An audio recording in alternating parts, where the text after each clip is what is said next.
that we do need to do. It's very rare that we have comments during the public hearing, so we'll do the public hearing and then we will roll directly into our regularly scheduled meeting. So the public hearing is on the following. The Board of Commissioners of the City of Mount Juliet will have a public hearing on June 22nd, 2020 at 6:15 p.m. on the following items to be considered on second and final reading. Amend the City of Mount Juliet Personnel Manual concerning emergency take-home vehicles. Public is invited to comment. Anyone wishing to comment on that item and only on that item, please come to the podium, state your name and address for the record. Okay, we'll close the public hearing. That's kind of how we thought it would go. We will close the public hearing and we will go directly into our regularly scheduled meeting. This is the Mount Juliet Board of Commissioner meeting. It is June 22nd, 2020. It is 6:30 p.m. We do have a quorum present. We have one commissioner absent, and my understanding is he is recovering from surgery. So if you would offer your well wishes and prayers for Commissioner Ray Justice during this time. One other note, you'll see that we have, we're live. We're not on Zoom. We're not on electronic media, but we have set up the room for social distancing purposes. So we've got adequate spacing, not only of the elected officials and the city staff, but also of those who are in attendance. So we are in compliance with the recommendations from the CDC. With that, we will set the agenda and it will be set as published. We will start, as we always do, with our invocation and Pledge of Allegiance. And I think we've got our fire chief or police chief? Fire chief? Chief Jamie Luffman, will you lead us in the invocation and the pledge, please? Pray with me, please. Our loving Heavenly Father, we thank you on behalf of all who are gathered here today. We welcome you to these proceedings. We thank you for your many and abundant blessings. Thank you for life itself and for the measure of health we need to fulfill our callings, for providing for our community, our families, and for friendship. Thank you for the ability to be involved in useful work and for the honor of bearing appropriate responsibilities. Thank you as well for the freedom to embrace you. Thank you for loving us even so from your boundless and gracious nature. In the book, you establish these very authorities to promote peace and order and justice. Therefore, I pray for our administrators, for the various levels of city department officials, and especially for this assembled council. I'm asking that you would graciously grant them wisdom to govern amid the conflicting interests of our times, a sense of welfare and true needs of our people, a keen thirst for justice and righteousness, confidence in what is good and fitting, the ability to work together in harmony, personal peace in their lives, and joy in their task. I pray for the agenda set before them today. Please give an assurance of what would please you and what would benefit those who live and work in and around our beloved city of Mount Juliet. I would also ask special blessing on our brother and friend Ray. Please grant him a speedy recovery and peace. In your blessed name I pray. Amen. I pledge allegiance to the flag of the United States of America and to the republic for which it stands, one nation, under God, indivisible, with liberty and justice for all. Thank you, sir. Very much appreciate that. First order of business is to approve the minutes. There are two sets of minutes. One is from May the 11th and the other is from June the 8th. Is there a motion? Is there a second? I'll second. Questions or comments, changes to the minutes? Yes, sir.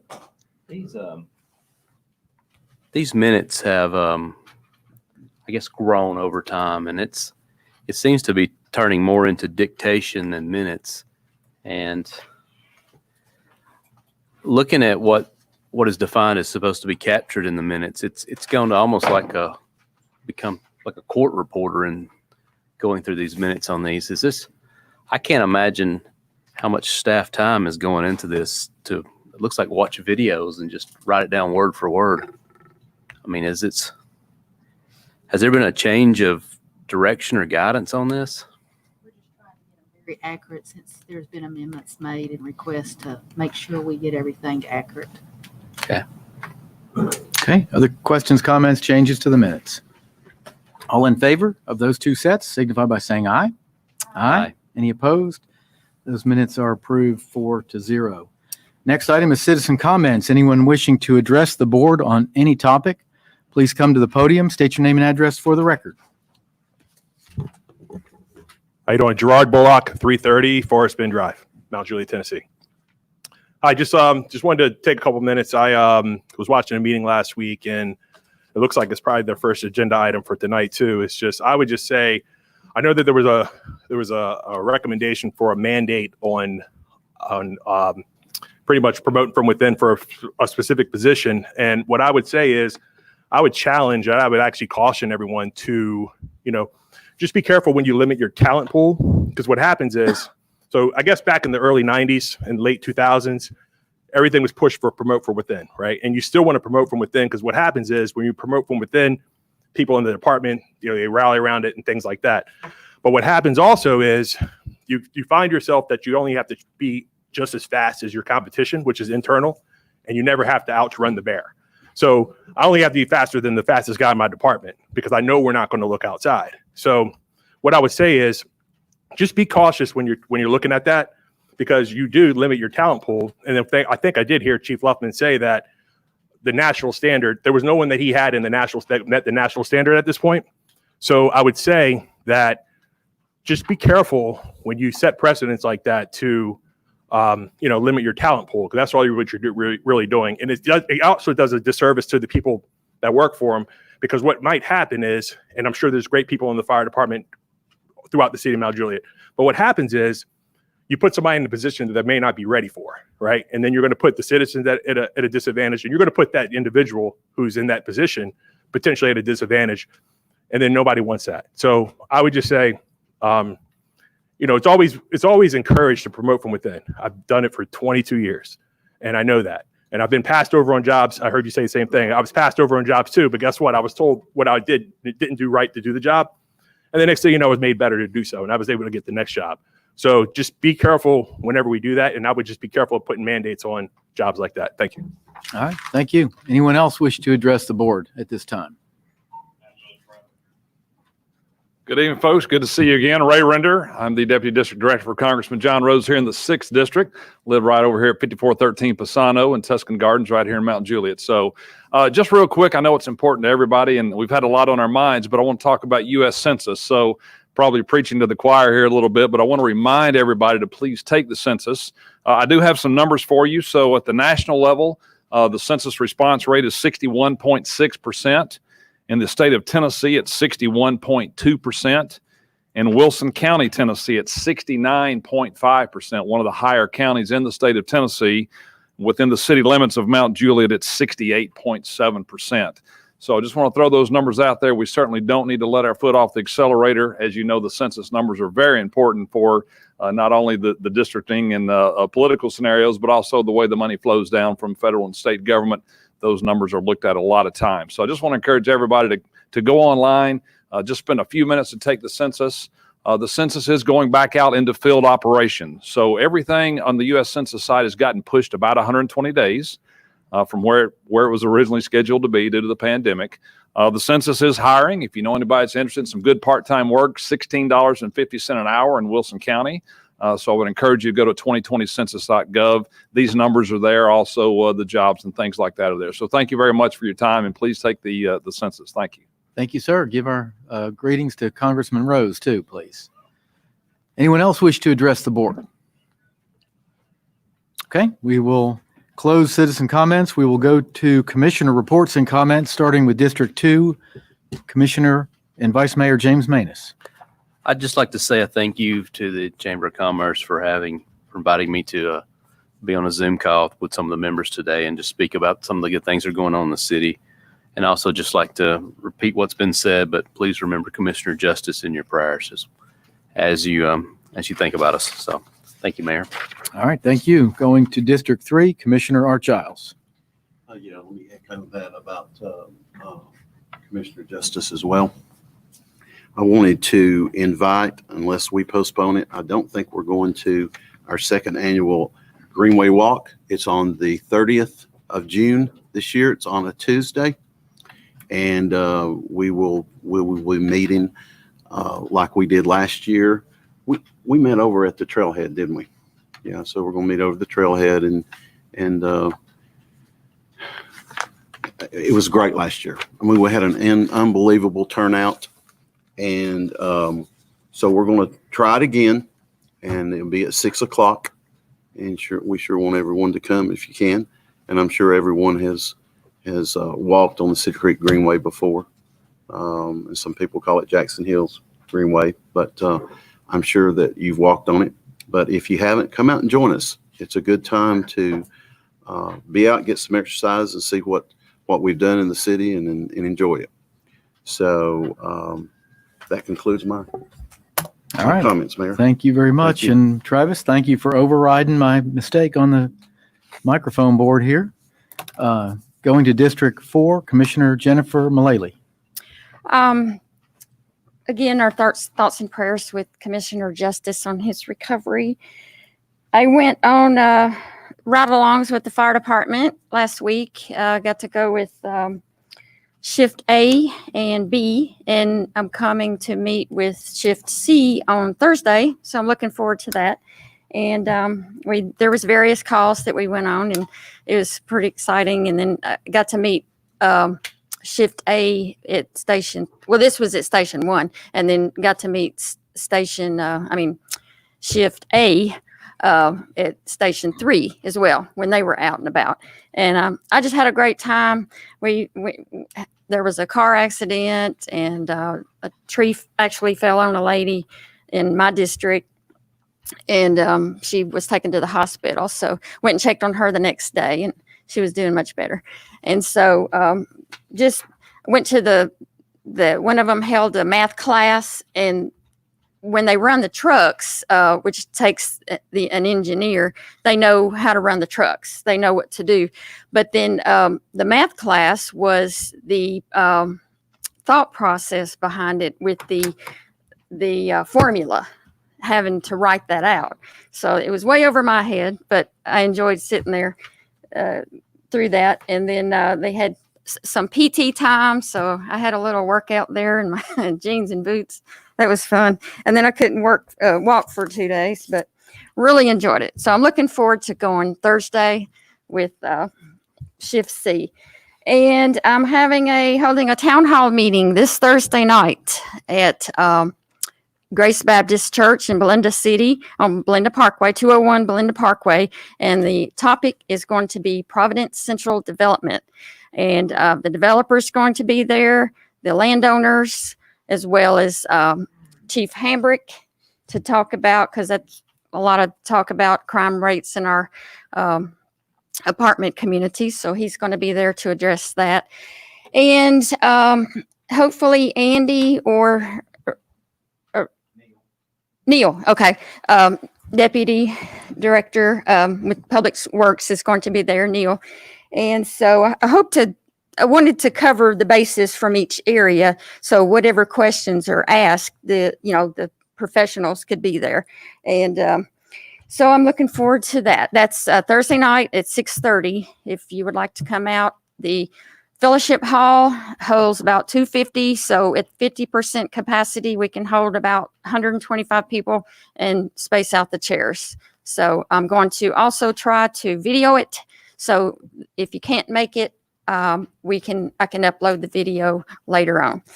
And then final thing, I have a statement that I would like to make. I was going to read it when this came up on the ordinance, but I'll just go ahead and do it now. Is that okay? It's your time. Okay. Sure. I would like to make a public statement of my motion at last meeting to amend a portion of the 2021 budget to require the new deputy fire chief position to be filled from within.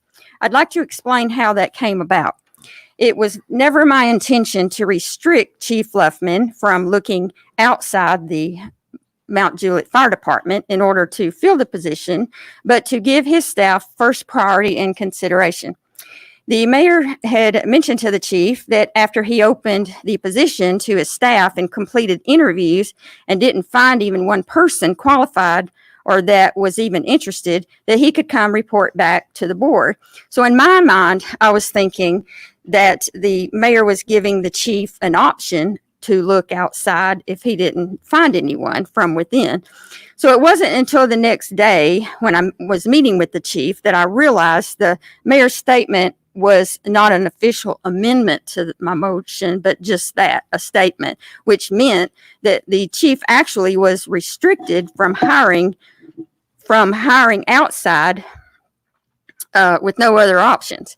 So, which meant he could only hire from inside. This certainly was never my intention. However, it was my motion. I chose to implement the mandate rather than a request or suggestion, and I take full responsibility for it. Having said that, I do think something good has come from it because there were several concerns that I had needed to be addressed in my view. Chief Luffman was more than willing to meet with me on 2 occasions and go over each one. He does not answer to me. I am not his boss by any means, nor do I desire to be. He's a department head and can run his department to the best of his ability. I have a lot of respect for you, Chief, and appreciate your patience, and I thank you for you meeting with me and addressing my concerns. I did get to meet with the guys from shifts A and B in section 1 on Belinda Parkway and look forward to meeting the crew on shift C on Thursday, as I mentioned before. And I briefly did get to meet the crew on shift A from station 3 while they were out. What a great group of guys, and I so appreciate their hard work and dedication for their passion and this city. They are very dependable, show up, and do a remarkable job. They're the backbone of our fire department, and I'm grateful for each one. They deserve the best and should always be given first consideration. Chief, as you stated in your plan for the new fire hall, I trust and take you at your word that your staff will be appropriately trained in preparation for any future opportunities of promotion. And I do understand that these opportunities would have to be addressed at the next budget cycle. I also know the places that do the training are currently closed due to COVID, or at least they were. So I hope that they do open back up soon if they're not already open. And thank you, Chief. You have a great department. That's all. All right. Thank you very much. Going to City Manager Kenny Martin for his report. Thanks, Mayor, Board of Commissioners, those in attendance and those watching at home unable to attend tonight. I want to thank everybody for continuing to shop local, support our local businesses. We preach that a lot. Mr. Ray out there knows that through the Chamber of Commerce as well, because it's so very important to our businesses, especially in this day and time with all that's going on with COVID-19. So thank you, everybody, considering to do that and continuing to do that. I'd also like to remind everybody about our 4th of July celebration we'll be having here in the city this year. Police department, fire departments put together a wonderful traffic and safety plan there. Our parks department is working closely with the vendor that'll be putting that show on. I'd like to thank the city for stepping up and sponsoring that just this year, especially our Board of Commissioners. And hope everybody enjoy that. I know everybody's needing that. I know everybody's been cooped up in their homes, and it's going to be a beautiful celebration. It'll be at the Mount Juliet League, which is on Highway 70. It'll be our second year having it there. And it's a wonderful show. Should be even better this year, and you'll be able to tune into your local radio station. I believe it's The Fish. Vice Mayor, you might want to correct me if I'm wrong on that. I believe it's The Fish. And the music's choreographed to the fireworks show. So I hope everybody will enjoy that and come out and have a great time. Plenty of parking all along Lebanon Road and even Mount Juliet Road from Charter Daniels Park on. I also like to wish Commissioner Justice a speedy and complete recovery. And we miss him here tonight. And last but not least, I'd like to thank the art teacher at Mount Juliet High School, Christy Dedlock. And I hope I'm pronouncing that right, Mayor. She is coming to us from Rutherford County Schools, from Smyrna High School. She was the art teacher there, and she did a lot of this work in their community there. But now that she's coming here, she reached out to us in reference to the Greenway, Commissioner Giles. If you're familiar with the Jackson Hills Greenway, there's a bridge that crosses a greenway that's along the Golden Bear Gateway, as I call it. And had gotten some graffiti on it, maybe a little bit of overgrowth. She saw that, she walks it, utilizes that greenway, reached out to me and asked if she could do a beautiful mural. If you hadn't had a chance to see that, go by there. Her and the young ladies in her art class did an absolutely phenomenal job. It's amazing to me the amount of talent that you can take. She sent me some renderings, and she took from what the renderings were on a piece of notebook paper And what they can convert it to that wall is absolutely phenomenal. And we need more of that. I know it's tough for a lot of people going through a lot of stressful times. And sometimes we just need something to make us smile a little bit. So I want to thank her and her kids there in class, those young ladies, for the wonderful job they did. Hopefully you'll see something in the papers real soon. And Mayor, that concludes my report, and thanks, everybody. All right, very good. We'll go to the business portion of our agenda now. And if I can do this right, I'll get all these microphones on correctly. They're actually labeled, in case you're wondering why I'm incompetent here, they're labeled for when we are not COVID social distancing. And so I've got a cheat sheet that tells me which one's the correct one now. All right, I think I got them. So with that, we will start with the unfinished business consent portion of our agenda. Item 8.1, an ordinance to amend the Mount Juliet Personnel Manual adopted by Ordinance 2015-03, Vehicle Take-Home Policy. Is there a motion? Motion. Is there a second? Second. Questions or comments from the commission? I would, well,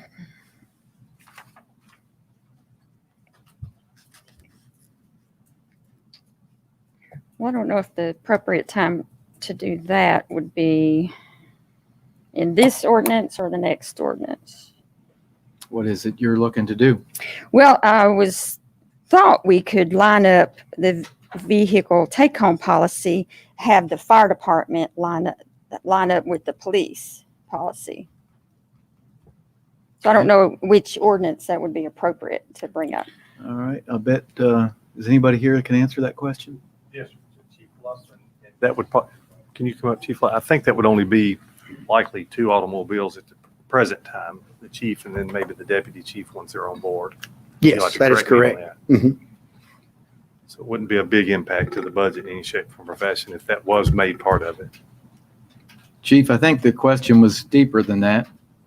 I think the way I heard it is you want the take-home policy that applies to all other Yeah. departments to apply to the fire I department. would really like opinions on it and discussion Yeah, about lining the fire department take-home vehicle policy up with the fire department. Yeah, at present, I'm the only one that has a company car. Mhm. And it's mandated in my position that I maintain residence inside the city. Mhm. What was the mileage of 20? Yeah, inside 20 miles would not be a problem because if allowed to proceed with the hiring, that's going to be something, in my absence, it's going to be stated that this person, this deputy chief, will be in my stead. Now, I don't feel like they need to be here in the city, but they definitely need to be within that 20 miles of response time. Okay, so if someone lives outside of that area, does in the qualification description, the job description, it covers a vehicle for that position? Yes, it does. Okay, but that would apply if we aligned the fire department up with the police department. They could only take it 20 miles outside of the As city. stated now, is that correct? Yeah, as stated now. Mhm. okay, so Okay. let me ask the city manager. Does this clause only apply to the police department or does it apply to all departments? Currently, it's really just the police department, unless it's already in the ordinance is written. Oh, it does? That's citywide? ordinance applies to everybody. That's Yeah, but- citywide. Okay, so Okay. public, whether it be Yeah. police, fire, public works, parks, anybody. It's just gonna be public works and emergency. Okay, gotcha. Yes, the only other departments would be just a sewer truck or something like that. And they're It'd on be call. very few of those. Okay, but they have to be within the 20-mile or whatever the new policy is Yes, sir. adopted. Yes. Okay, so we're good. Okay, other questions or comments on the consent agenda? All in favor, signify by saying aye. Aye. Any opposed? That passes 4-0. Next item is 11.1, an ordinance amending the fiscal year 2020-2021 budget, ordinance 2020-25, to align the deputy fire chief position with existing city policy and procedures. Is there a motion? Motion. Is there a second? Second. Questions or comments? I think since the chief did what we asked him to do, that I would like for him to come back as the mayor had requested and give us a report of looking within. We did a internal posting from Wednesday until Monday evening, and had no applications were received in HR. So none of your folks have any ambition to? I'm sure they do, sir, but at 7 years of existence and where they are right now in their career path, it's early for that. And you sure that it wasn't because of the requirements that were listed and they couldn't achieve them? No, sir. No, sir. They will be able to achieve them once TFACA is back open. Right now, it's only open to recruit training.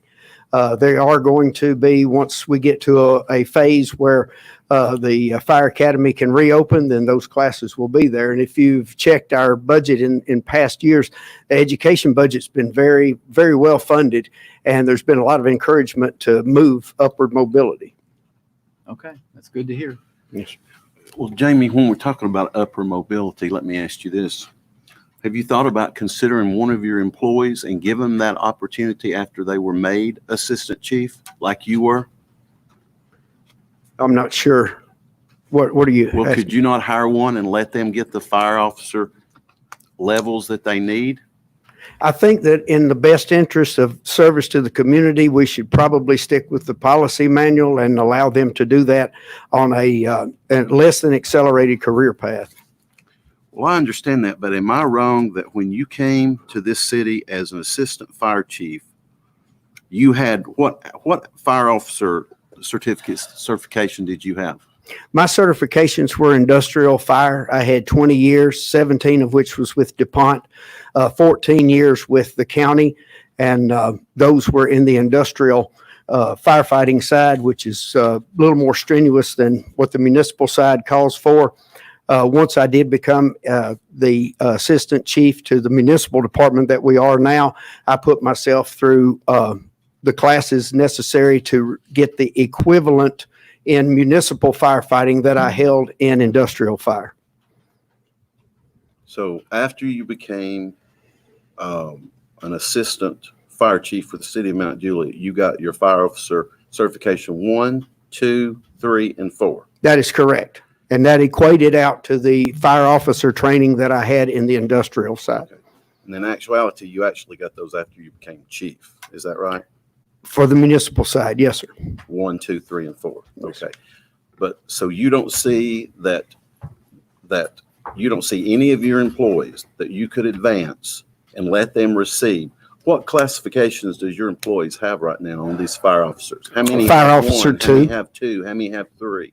I have all of the captains and I think lieutenants have fire officer 2, but none have fire officer 3 nor 4. Okay. And correct me if I'm wrong, 4 is a brand new one.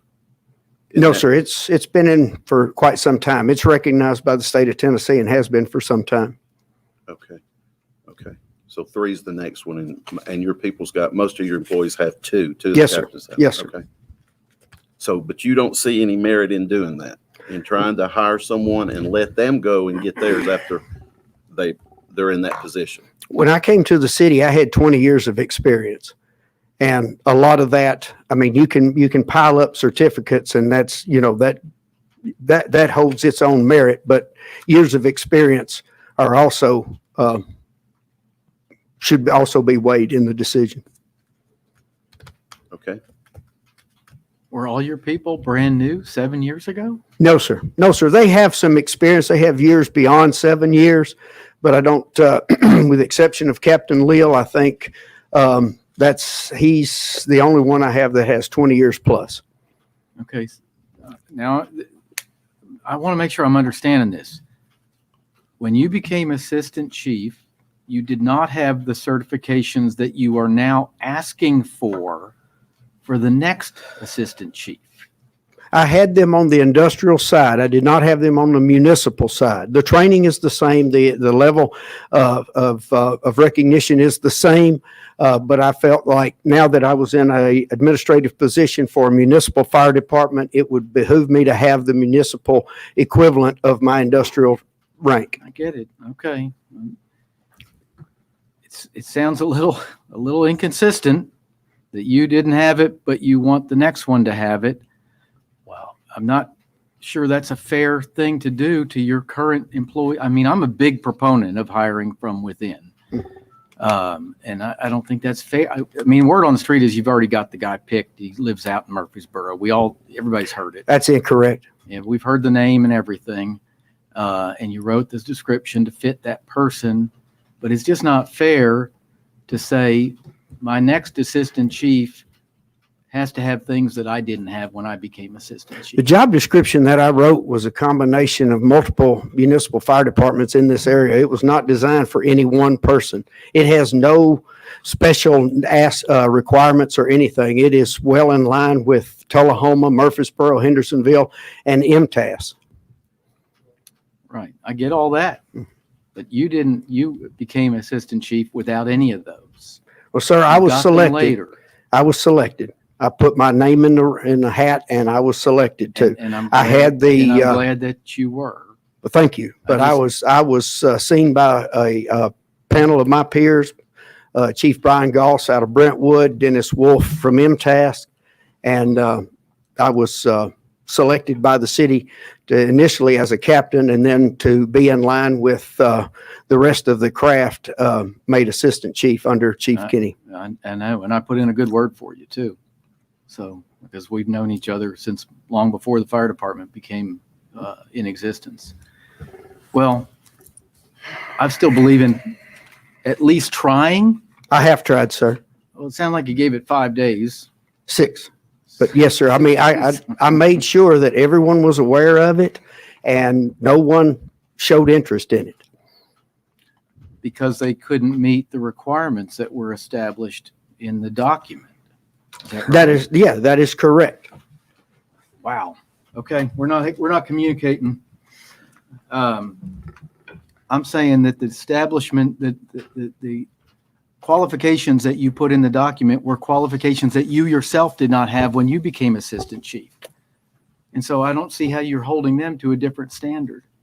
I have them in line with well, at the time, 7 years ago, no one had established any type of criteria for a fire department. So the selection was based upon the resume that I submitted and the years of service that I had, the experience that I had. I'm not opposed to you hiring from outside. I sure would like our guys to get a good, fair shot at it first I believe they have, sir. and to write them out of the qualifications. I did, sir, with respect, I did not write anyone out.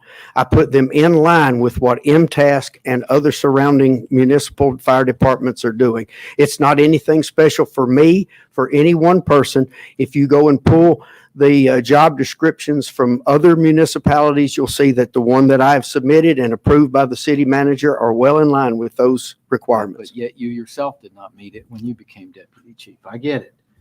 I'm good. I'm good. Thank you, sir. Yes, Vice Mayor. Well, from what I'm understanding, these requirements that are in the job descriptions are provided by MTask, are in line with MTask. They are matching surrounding cities. I see no reason for us as a city to lower our standards just to make it fit in there. We need the highest standards as a community. I've said it before, we have one of the smallest fire departments for a community our size. So we need the best people in place. We're a young department. We're trying our best to grow this department. We need the right people in place to do that, and we do not need to set this up in a way to exclude the most qualified candidates to protect the people of Mount Juliet. So you don't believe anybody internally is qualified or able to do the job? Personally, haven't interviewed them, nor have I looked at their resumes or their requirements. I You don't have want them to have a faith in. shot? You don't want them to have a shot? He just said they had a shot. 5 days? 5 days, 6 days. I mean, how long does it They take? didn't, It's they no. didn't meet the. It's been in the budget ordinance for, I don't know, 2 months now, 3 months now that we've been talking about the budget. Actually, about a year when the two chiefs that were in there originally were cut out of the budget. You said then come back and bring back an assistant chief. So it's been in talks for over a year now. This should surprise no one that there was an assistant chief position coming. No one's The requirements of what it required to be an assistant chief in a fire department shouldn't have caught anybody by surprise. So saying somebody doesn't have a fair opportunity, to me, is just I mean, I get it. You need to justify your votes, but let's be honest. Yeah, I will be honest. I'm going to support hiring from within.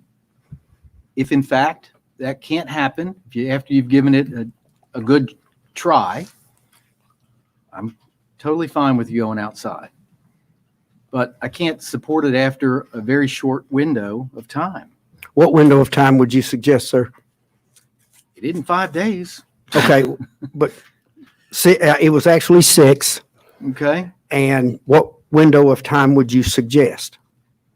You know, all your folks that you have you evaluated and said, hey, do Yes, you we want to evaluate them. achieve- Yes, sir, annually. Mhm. Do you want to achieve fire certification level 3? Have you asked them? Yes. And the answer? If they want fire officer 3, they're more than welcome to when the academy reestablishes those Absolutely. classes. That is exactly my point. Thank you for saying that, because they haven't not been able to achieve it because it's been closed. The Right, but- academy's been closed because of COVID, and they could not achieve it in the last 3 months probably. And so can you not give them a shot? How long would you like for me to open this When's bid? the academy back open? I do not know that, and they don't either. I mean, how about if somebody wants to apply for the assistant chief position, and just as you got the job without having the certification, but later achieving the certification, let them do that. Give them that shot. If they say, hey, you know what? I don't want to be level 3, then they're not who we're looking for. But to simply go out after 6 days and say, hey, I want to get my guy out of, wherever, that's not fair to them. They've been with us 7 years. Give them a crack at it. I think the bigger question is not the past 3 months, but when this job first came on the scene, which has obviously been over a year, we had this discussion. So my question to you at the time when we met was, did your staff know about this position in the past year over a period of time, to which you said, yes, they did, because Yes, you've had we numerous covered- meetings. Yes, we covered it So- in numerous staff meetings. Okay, so I think the bigger question would be, what has been done over the past year to make sure your staff was groomed and prepared for this position? And I asked you that. So if you wouldn't mind just kind of repeat No, what you told they me. showed interest in other areas. I have a captain who is very much interested in investigation, fire investigation, and that's the career path that he is on. Another captain is interested in inspections, and that's the career path that he is on. He is now a fire inspector too, same as I am, but that's the highest level that's recognized by the state of Tennessee. So when these things come open, whatever their interest is, they've been provided the opportunity to pursue that. Now, if their interest was not in Fire Officer 3, or if their interest was not in Fire Officer 4, they did not submit those training requests. All right. Looks like you got the votes, so we're going to go for it. I'm Um, still for your men. I'm for your guys. That's who I'm for first. Barring that none of them could get there, then I understand going out and getting the best talent possible. But first and foremost, I'm for your men. Yes. One other thing, when you do post this outside, what are the platforms where these jobs are posted? They're going to be posted, obviously, on the website. They're going to be, you'll have to help me with the publication that we use, Town and City, and they'll be on the MTAS website. All right, is that it? That's the 3 that I'm aware of. HR may have some others, and whatever she suggests, we'll put it on there. Okay. Indeed, Because- Indeed.com. Indeed. Mhm. Okay, so you agree that you want the best qualified candidates anywhere. Yes, You want ma'am. the best person. So I talked to HR earlier to find out exactly that question. And she also stated, in addition to what you just said, the state unemployment as well as the state fire marshal and the state fire academy Yes. is also posted there. I told her that I would also like to see the job posted on governmentjobs.com, to which she said that she would do that. Hey, Chief, one other different line of question, but you mentioned about the 20-mile radius. Are you going to limit your search to only those in a 20-mile radius? No, I'm going to have to make a selection from someone who's willing to be within close proximity for a response. Okay, you wrote the description up to say they have to be within 1 hour Yes. time. So that's quite a bit more than 20 miles away. Well, that includes getting ready, gearing up time. Because, you know, the deputy chief is critical that they be able to get on the scene quickly. I mean, they're to be, just as you're actually mandated to live in the city limits because you need to get on the scene quickly. That's correct. And it would behoove you to hire a deputy chief who can do that as well. Do you agree? I'll be here first to arrive, and they'll be, if they come in within that hour's time, we'll have the ability to set up command, just like March the 3rd, the night of the tornado. That would have been just right because I was on the scene establishing command. Captain Blaemeyers had a command, Captain Ross had a command, and we would have, at the time that the assistant chief would have arrived, they would have been able to set up a central command in Valley Center.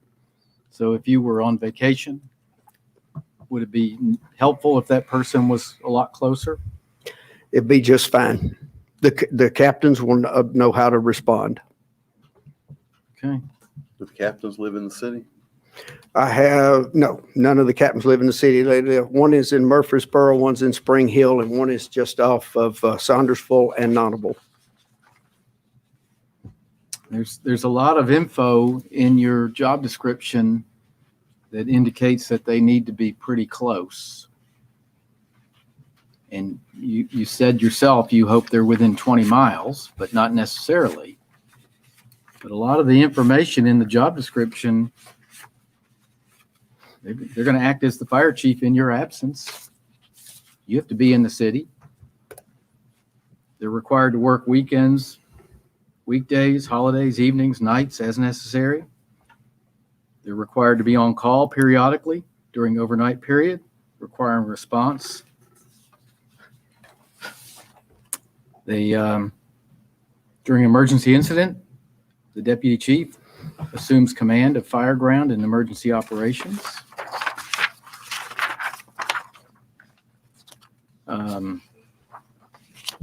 During a situation, the deputy chief is deemed the most senior ranking officer and will take command. This is all your words. Yes. He will be required to supervise fire ground activities, emergency incidents. It seemed like, I don't know that I'm satisfied with your answer when you say you hope he's within 20 miles. I didn't say hope, sir. They will be. We'll get it done. We always have. They'll be within 20 miles and they'll be able to respond quickly to an emergency. Yes. Okay, sounds like you got the votes. I'm still going to support the men. I think they deserve a good, clean shot at it, but that's my vote. All in favor of this? Yes, sir. Well, we heard a lot about fairness up here. Chief, I think you would, well, anyway, I just think when we speak about fairness, it seems like this board only singles out one, maybe two departments, and it usually singles out you. Never sat here and gone through a job description before with somebody's department. The level of micromanagement and the disastrous results of it is just astonishing. Tell you what, I'm going to support the department, not with just a bunch of lip service from behind a mic, but with my vote. All right. Any other comments? All in favor, signify by saying aye. Aye. Any opposed? Nay. That passes 3-1. Next item is 11.2, an ordinance amending the fiscal year 2019-2020 budget, ordinance 2019-35, to increase construction expenditures for the Woodridge Place sidewalks. Is there a motion? Motion. Is there a second? Second. Questions or comments from the commission? Just question, it was about a retention wall. Where's this at? Certainly, yes. This is on Woodridge Place. We had a retaining wall, and more or less we had the quantities in there. The wall was designed, but there was just a difference in the quantities. It was an overrun. Gotcha. This is from part of the safe routes. That's Okay. It's connected, yes. Is that right? Yeah. And are you through? Yes. Yeah, I just wanted to comment on this too. If you haven't walked on that sidewalk, if you're in that area, you need to do so. It's really a blessing to us on the north side, as well as anybody that wants to park somewhere and go to that greenway and they just want to walk more or ride more. We will have another sidewalk that will be connecting to that hopefully within 2 years. Development installed and paid for, and we're really excited about that. So that way people can get from Mount Juliet Road to the greenway via sidewalk, and they don't have to get on the road. And this Safe Route to School grant was very, very important. And so anyway, I just wanted to throw that out. I would like to note to the commission that we did pursue grant funding to see if there was any available, and none was available at this time. Okay, other comments? All in favor, signify by saying aye. Aye. Aye. Any opposed? That passes 4-0. Next item is 11.3, a resolution approving the agreements between the City of Mount Juliet, Tennessee, and the Tennessee Department of Transportation for Phase 3 of the Lebanon Road Sidewalk Project and the South Green Hill Railroad Crossing and Signal Improvement Project, and authorizing the mayor to sign the agreements. Is there a motion? Motion. Is there a second? Second. Questions or comments from the commission? All in favor, signify by saying aye. Aye. Any opposed? That passes 4-0. Next item is 11.4, a resolution to request a strategic plan for the Mount Juliet Police Department that includes a 10-year growth plan, including identified strengths, weaknesses, opportunities, and threats. Is there a motion? Motion. Is there a second? I'll second. Questions or comments from the commission? I wonder, it's another question for the chief. I don't mean to be picking on you. Does the fire department have something comparable, like a 10-year plan in place?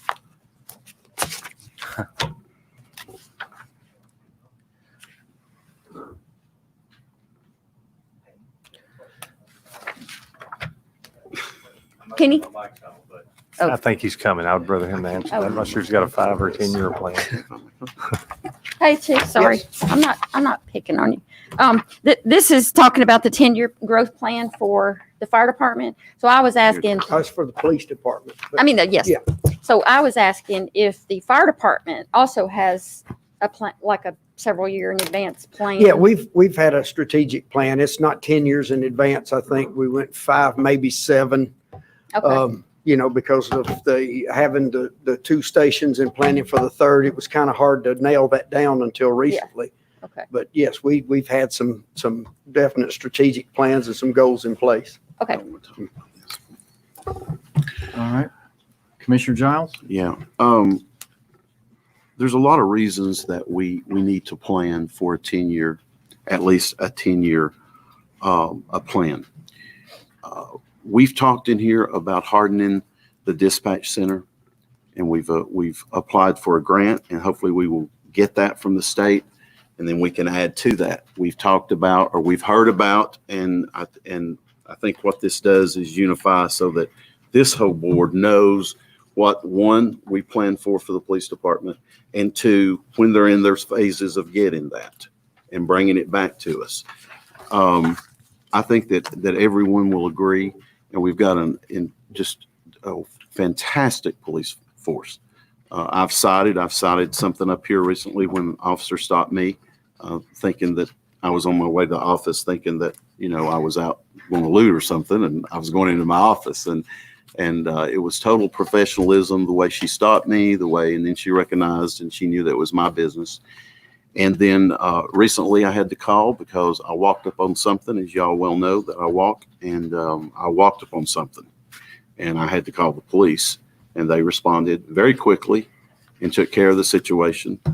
And those officers are out there. We need to think about and, increasing that department. What's it going to take, et cetera, et cetera.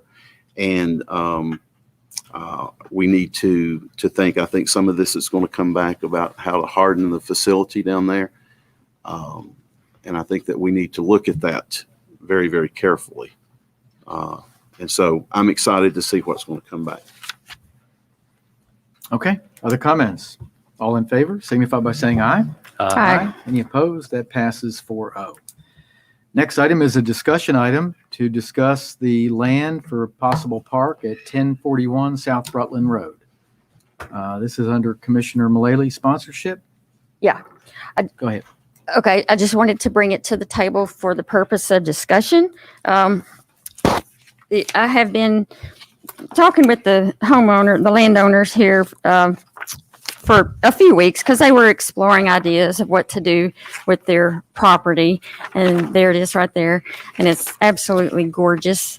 And again, this is just discussion. It requires no vote. So I'll just point out it's at 1041 South Rutland Road. It has a 6-acre lake with fish and other wildlife, an Olympic-sized swimming pool that's 4 feet deep all the way across. It has a horse stable. It has a 10,000 square foot house with a 2,000 square foot living room with a sunken conversation pit and a grindstone fireplace, 800 to 1,000 square feet ballet room that possibly could be used for yoga or some other kind of exercise room. It's got 7 central heat and air units, and it has also has 9 bathrooms. And it does have a guest house that's in need a lot of work or repair. So that's iffy what would happen with that. So we went out on the property today, and the Lions were gracious to take us on a tour, and it's just stunning. So they do in exploring thoughts of what to do with the property. They don't want to develop it. I think that would be very sad if that got developed because it's so pretty. And so one idea was that he would like to talk to the city about selling it to the city for the purpose of parkland. And it already has the road there, like unlike the other property we were looking at. It didn't have the road, but everything is there. It's already developed. So it's just an unlimited, use your imagination of what could be done with it. So I would like to take the opportunity to invite Richard Lyons up to speak about it and tell us some history on it and any more details that I may have left out. Thank you. Thanks for having me here. Yes, the home has it's approximately 23 acres and 3 parcels. The lake was dug actually back in the 1920s by mules. It was part of Baird Farms, the Baird family, which of course the Baird Farms subdivision and Clothan New Development. They own all of that land around us pretty much on 3 sides. The house itself has kind of a storied history. It was the Woodsmen of the World owned it back in the 60s or 70s, I think. They were an insurance company, and they had retreats there. They also let local people come and kids swim in the swimming pool and fish in the pond. It was Pay Lake for a little while. Under that, then a gentleman named Bob Montgomery, who was a bigwig in Nashville, songwriter and publisher. He was president of Columbia Records, lived there and added on to the home and kind of made it the show home that it is today. But it's a wonderful, the grounds are already like a park, and we would hate to see it developed, like they're doing at Clothan and Baird, which is 3+ houses to an acre.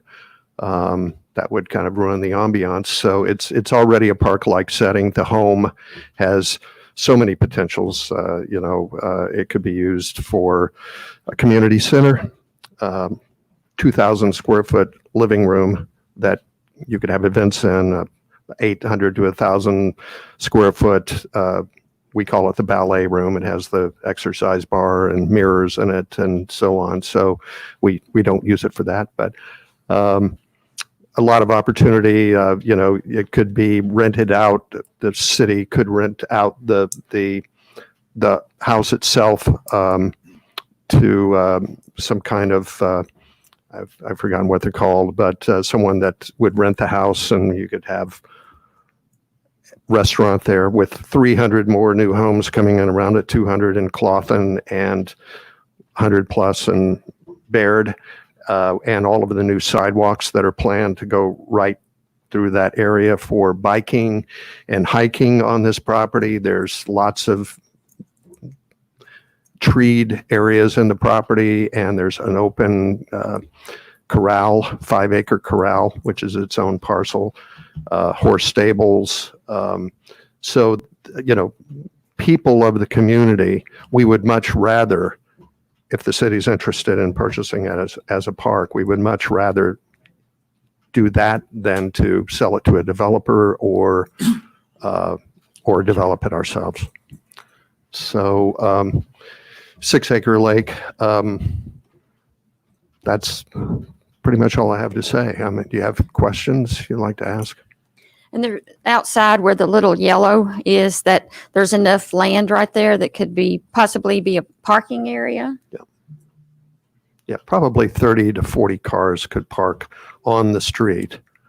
And if you put sidewalks to Clawson and around to Baird, people could just go right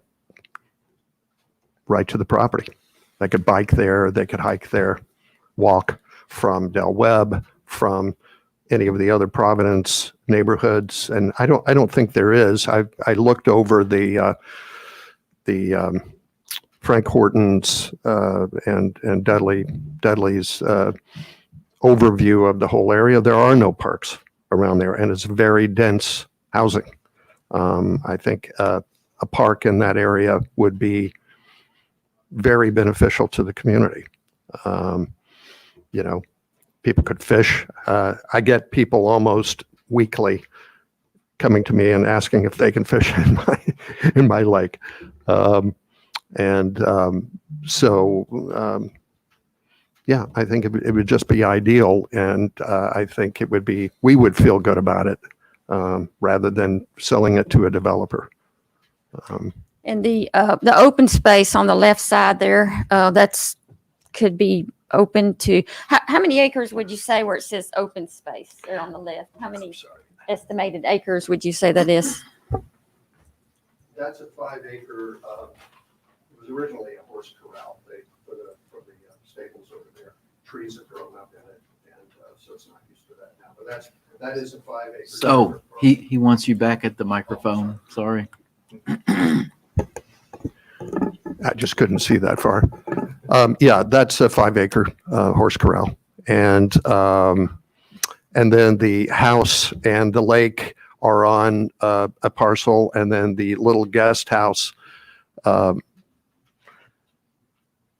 I'm sorry, I can't read from here, but the little house is its own parcel too, 1.5 acres or so. Okay, and also, and it was mentioned that the swimming pool at some point in the past was open to the public? Correct. It was used as a public pool back when the Woodsmen of the World owned it. They had a little concession stand. The house was added on to several times to make it 10,000 square feet. But originally it was a little concession area with the pool. Now, the former owners had adapted that pool. It was originally 9 feet at one end and 4 feet at the other, typical pool. But they actually got the zoning, not changed, but they got an amendment to the zoning so that they could rent the property out as a bed and breakfast and event center. So it is zoned that not zoned, but it's amended that way at the county, for activities. We didn't purchase it for that reason, but Okay. Any other questions for Mr. Lyons? Yes, the space that's north of the pool and the house what kind of slope is that? I can't tell from there. Is that just woods? Is it still flat, or is it or not? Could there be, Rocky's been up there, I think. Could there be like fields and stuff there as well?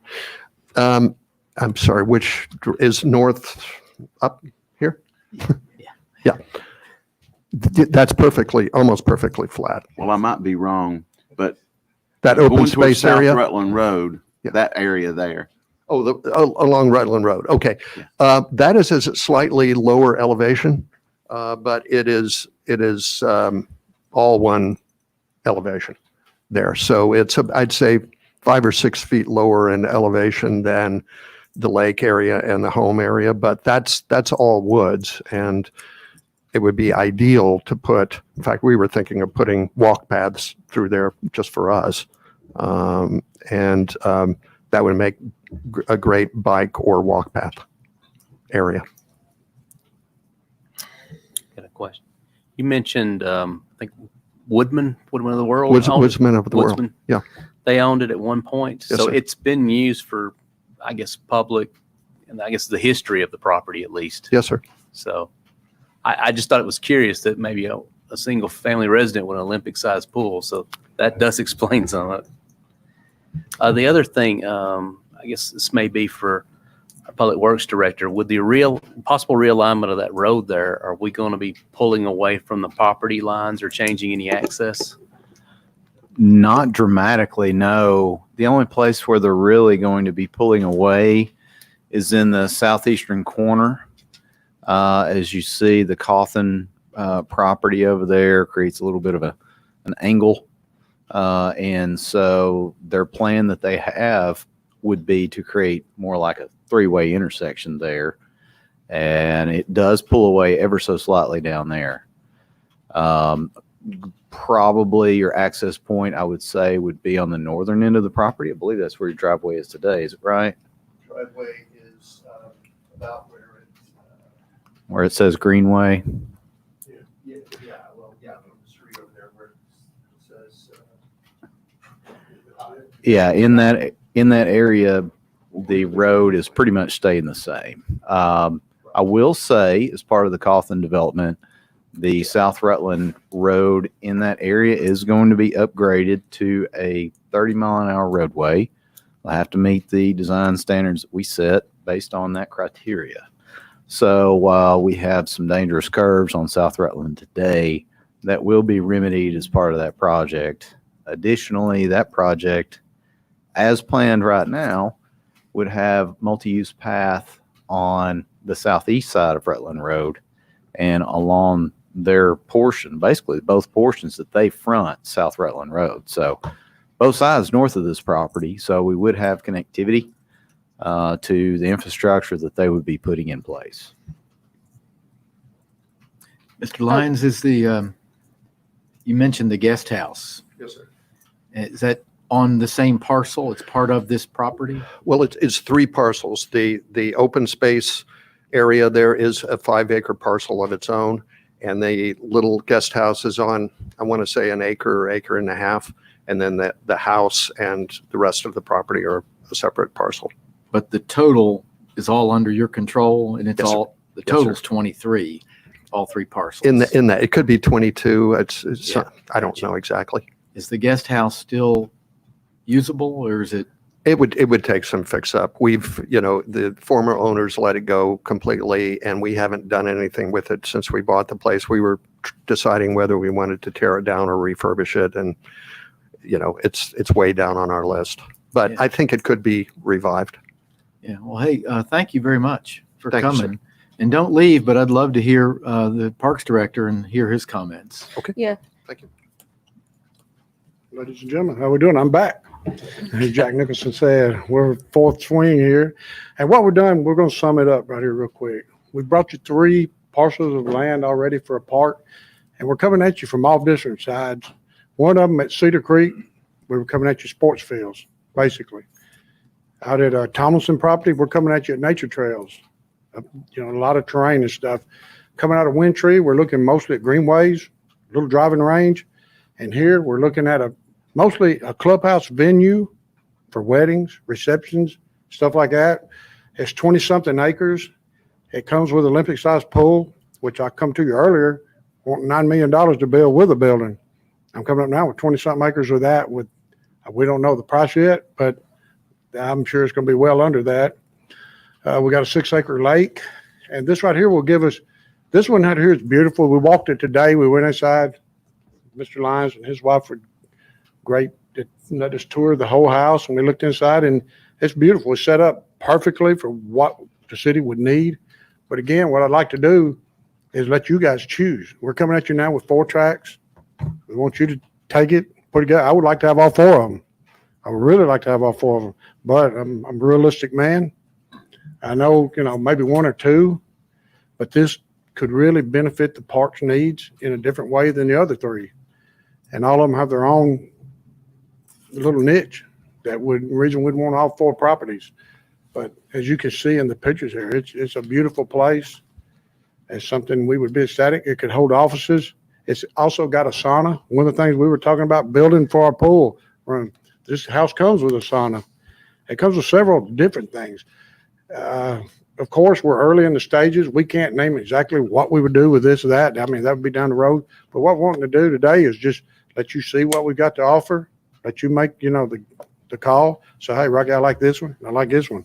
Let's go after them and let's go looking at them. And we'll go into more detail and go get these things.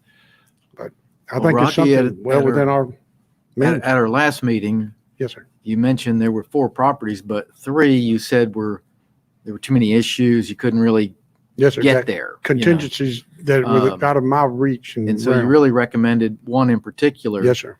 Can you put this one into the mix and bring back a recommendation, Yes, kind sir. of like you did with the others? Exactly. Yes, sir. All I'm wanting you to do is say, hey, we're interested, and I will come back with a presentation for you. Tell you I what mean, we plan on doing with this. I would be interested in hearing that. This is just a discussion item. We're not Right. voting, but I'm interested. so there's 2 out of 4 anyway. What I would really love to do is get you all 4 in my truck and take you and let's tour all 4 of them. And I'd be glad. I'll buy you lunch. If y'all ride with me, I'll buy you lunch and take you on all 4 with Kenny. Oh, I know Kenny's in. We said free lunch. Here comes Kenny. But I'll be glad to buy y'all lunch and take a tour of these one day, a Saturday or Sunday, whatever's best for y'all. We can't accept lunch, but we'll be glad to take the tour. Rocky, Yes. your lunch. is this spring fed? Lake? Yes, sir. This is a spring-fed lake. It stays up all year, and I've drove by this thing for 40 years in which I lived there. So if I hit the lottery tonight, y'all don't have to worry about it. It's off the market. Well, I mean, this is real important. What kind of fish is that? It's got catfish, it's got brim, and it's got bass. And when I get it, it's gonna have everything in it. I promise you that. Has bass? Yeah. Okay. I'm trying to talk Mr. Lyons in now, let me, go down there and just see and take samples so I can come back and be more truthful with you guys. It's got a beautiful cottage out front too that it's going to need some work, a lot of work, but it's got good bones. We checked it out and it's got good bones, but it does need a lot of work and it's getting some vandalism right now from the area knuckleheads. But besides that, hey, we're really thrilled. I think it'll be a beautiful asset for the city and the citizens. In the green around it, the idea is for the greenway is to connect north to when Right. that greenway goes in. Mhm. So it would all be connected. I have a question about sewer. With this new development, I think are we doing a pump station in the bottom right hand of the property there? Yes, that's So- correct. That pump station, we don't have it set yet, but it's going to be pretty close to where I was saying that 3-way intersection would be, kind of in the southeast portion of the site. So, any other questions? Thank you again for bringing us an opportunity. Appreciate that. And if you'll allow us, we'll do a little due diligence. Yeah. Okay. Thank you. All right. Is that it? Mhm. All right. I have one last item, and I did add it today. I apologize for not getting it to you. It does not require a vote, however, but it is an appointment to the Planning Commission. And we had a member who has resigned, but this particular person bought sold their home in Providence and bought a little travel home, and they're going around the country. That's how they're living for the next couple of years. So obviously she cannot serve on the Planning Commission anymore. So she stepped down, but we appreciate her service. And I know she downsized into a 400 square foot. So I don't know how you do that, but at any rate, I'm going to nominate Chris Long to the Planning Commission. It does not require a vote of the body, but I will inform you, he's been a resident here. I do have a short bio for the past 15 years. He says he has enjoyed living here very much in this amazing community.